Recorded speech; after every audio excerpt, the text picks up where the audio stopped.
Good afternoon. Well, I've been really busy moving house for the last like 3-4 days, driving my Ford Transit all over the place, piled some serious miles on a tranny. So here's a repeat. This is a review of a Subaru Outback that I've just put up in a Geoff. Or see the pinned comment or hit geoffbuyscars.uk, find the £10 car section, and you can own my brother's Subaru Outback. So here's a video from last year when I drove this car, and fresh content starts, well, very soon. There is a very special YouTube special being filmed in the next couple of days. Very excited to show you that, but that's all I got for the moment. Enjoy the video. Ladies and gentlemen, it's Boxing Day. It's time to spend some time with family. And if those family members have recently bought new cars, it's time to steal the keys when they're not looking and do a YouTube video driving review of their new car. So that's exactly what we're going to do. There was a time when all of my family members had old BMWs, but it seems that this year everybody is running around in rugged 4x4 style off-roaders. My brother has recently bought this Subaru. You've seen brother Jake on the channel before. He's inside drinking Prosecco. I've got his car keys. Let's go. Here we are, look. Subaru. Is it a Forester? I think it's an Outback. It's a Subaru Outback. A 54 plate, and there's a bit of a story as to why he's got this car, but I'll show you the car quickly and then we'll take it down the road and see how it compares to the Volvo. This one's a 3-litre Boxer 6. I think it's a flat 6. Is it a flat 6? We'll have to have a look. I know he had a 2.5 turbo before, and he loved it but hated the fuel economy, and here we are many years later. He's gone and bought another one because he couldn't think of anything else to buy that was as good as the Subaru that he had before. So let's take it for a little drive. Oh, I like the keyring. So right, pop that. And then it's a lovely green colour, so I'll give him that. It is a very lovely colour. And it's an automatic. So it's a petrol automatic, and it's full-time four-wheel drive, so it's going to use all of the fuel. But that looks like quite a nice place to be. And it's got a sunroof, which I really love. I've popped the bonnet, so let's go around and have a little look and see what is under the hood. If I can work out how to do that. Oh, there we go. Right, so it's a H6. What does that mean? Someone's going to have to tell me in the comments, because it's not a V6, is it? It's a Boxer. So is that like a flat 6, like a Subaru? I'm pretty sure that's what that means. So it's a 3-litre H6 Subaru Boxer engine. Basically the same engine that Subarus have always done. Boxer engines. A nice looking thing, symmetrical 4-wheel drive, apparently. Needs his wheels refurb, but perhaps I can get that sorted out for him. Nice reflectors on the back, supplied by Oaken. Let's have a look and see how it drives. I like it. It's definitely a cool car. The colour's fantastic. Right, let's give it a go. Aha! Oh, it does sound good. So, we have got 128,000 miles. I think he said he paid 1,500 quid for it. He also said it needs a few bits, but cheap car, isn't it? Oh, look, it's got a full length. It's got a huge panoramic roof. You might have to leave him the Volvo.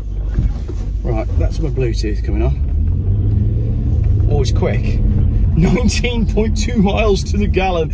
It's even worse on fuel than my Volvo. That's impressive. So we'll take it up the road and see what it's like. It's definitely got pep, I'll give you that. It's a peppy little car. He's told me don't rag it. I don't think he meant that. I think what he meant was give it a good go for your viewers. That's what I think he meant. He won't mind. Right, we'll go up here. Oh. Has it got a sport mode? Because that changed gear slightly before I would have liked it to change gear. But I can put it in manual mode, so that this gearbox has got plus and minus, so I can actually manually select gears myself. So we're in drive at the minute. Sort of goes in a straight line. If anything, I'd say it's got a slight pull to the left. Every car I've ever bought, as you'll know from watching my videos with Ian, has a slight pull to the left. It feels very solid and comfortable. In fact, it feels ridiculous that you can buy a car as nice as this for such a small amount of money. But that is the whole point of everything that I say about the Geoff Buys Cars thing, isn't it? And that is the economics of old cars for you. You can have an old car that will be beautiful and is very cheap to buy, but the price you're going to have to pay is fuel economy and road tax. That is the way it works. So it's kind of almost a false economy buying a new car because they're cheaper to run when you have to pay more money for it. It is about finding the sweet spot, which is, go on, you can come out. I just flashed you, go. The sweet spot is probably the early 2000s, where the road tax was sensible on cars, because if this was a later car, it would be in the £750 tax bracket, which is the biggest scam ever. Right, let's floor it, see what happens. Oh, it does go. Yeah, that is rapid. That's impressive. It's a non-turbo car as well, but it's smooth and quiet, and it feels nice and refined. My display is lovely. Everything is exactly where I want it to be. I've got a 6 CD changer. I've also got a cassette tape with anti-theft security on it. I've obviously got air conditioning. I've got heated seats. I've got the panoramic roof, as I've said. I've got cruise control. Yeah, definitely got cruise control.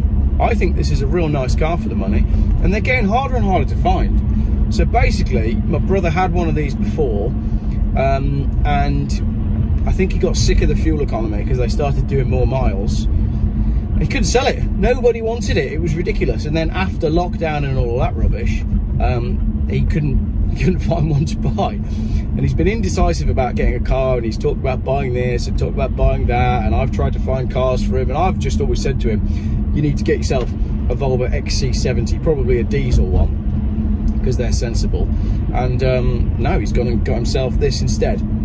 I think this, I never would have thought to go for a Subaru, but I don't know why, because this is quite a lovely car. I do really rather like it. There we go, that works. So I really like the layout here. I've got a really nice sort of grey kind of coloured wood. Everything's dead simple. I've got a screen up there, tells my fuel economy, 19 miles per gallon. I assume this does other stuff as well. And it's got nav. My dials are nice and simple. My steering wheel's nice and simple. So there is a lot to like about this car. Right, we're in drive. Oh, it's a fast road. I'm gonna have to floor it. What a great shame.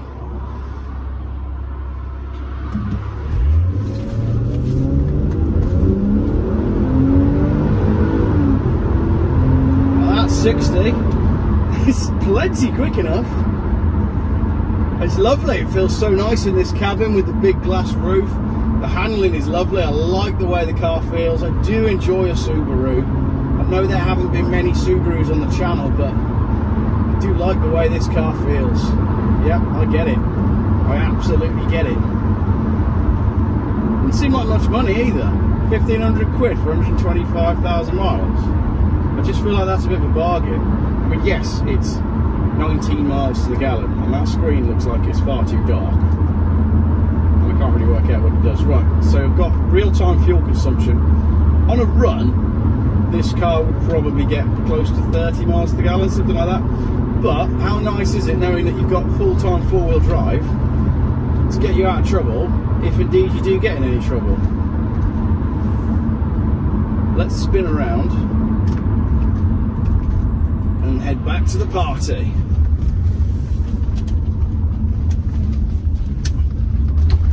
I like this a lot.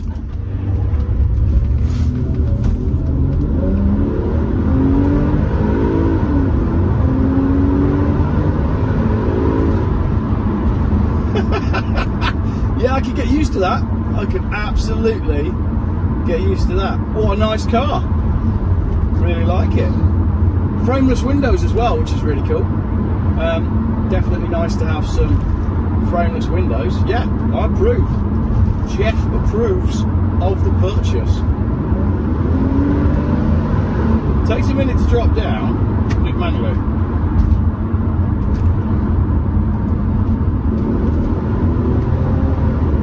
Oh, that's a bit of fun. So you can drive it manually as well. I won't do too much of that in case I break his gearbox. Yeah, lovely. Love it. Great colour, great interior, great spec, great drivetrain, great handling, terrible fuel economy. But you can't have it all. You cannot have it all. It's a bit disappointing that it doesn't have a wooden steering wheel. But other than that, manual mode.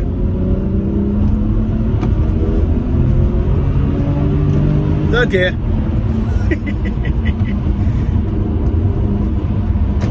back into drive. Yeah, I really like it. It's a very cool car. I haven't got too much more to say about it other than that. Subaru have like consistently made interesting cars, but they've never sold enough cars in the UK. That is the problem. Can't turn my wipers off. That is also a problem. Stay there. Off. No, intermittent. Off. One more position maybe. Yeah, there we go.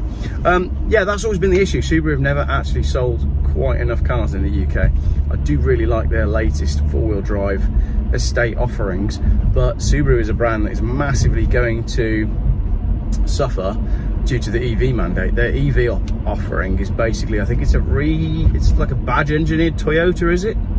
And they're expensive. They look quite good if you're into EVs, like that one. But it's not enough. What Subaru need to be selling is cars like this. They need to be selling sensible all-wheel drive estate cars to people who live in the country who've got a bit of money. That's basically the Subaru audience. Unfortunately, selling EVs in the inner city isn't going to cut it. You know, the heyday, the glory days of Subaru, the Imprezas, the rallying, it's all gone. And I'll tell you what, it all went when they moved the Impreza to a hatchback, because that was just the craziest thing ever. So let me know in the comments what you thought of this pathetic little bonus video, and let me know what you think of Subaru. What is your favourite Subaru? And if I pull up next to my Volvo, which would you prefer? Which one would you drive home?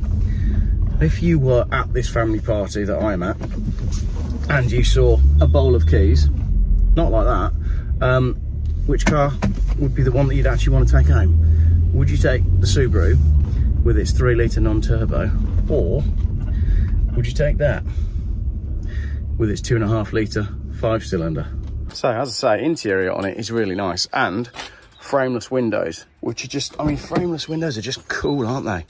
They're just really cool. Lightweight doors. The doors feel really light to open, and if you've got kids, I like the fact that that's a net and not just a pocket like it is on my car, because on mine things can go missing in here and you don't know what's in there.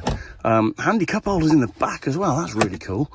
An ashtray, yeah, so mine doesn't have that, and this has got the roof as well, which I much prefer over what mine's got, but mine's brown.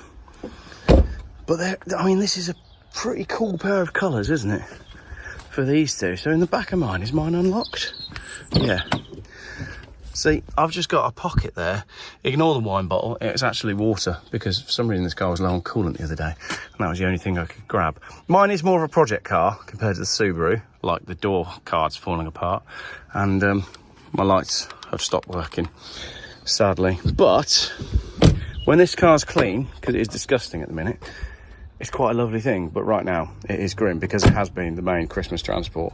But both of these two cars here, right, on a good set of tyres like what this is wearing, my brand new Michelin Cross Climates, these cars will go anywhere, and that's what's cool about them.